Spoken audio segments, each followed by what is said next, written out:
Okay, well, I am here at Devil's Den, and as you can see with this opening shot, one of the pontoon boats, which is normally in the pond to our right, has been lifted and shifted over into some signage and trees. You can see the small dock area in the background here that has been completely dismantled and transformed, with other pontoon boats shoved up onto the ground.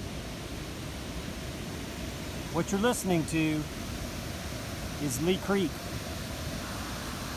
with its headwaters in West Fork that feeds this sometimes gentle pond and waterfall,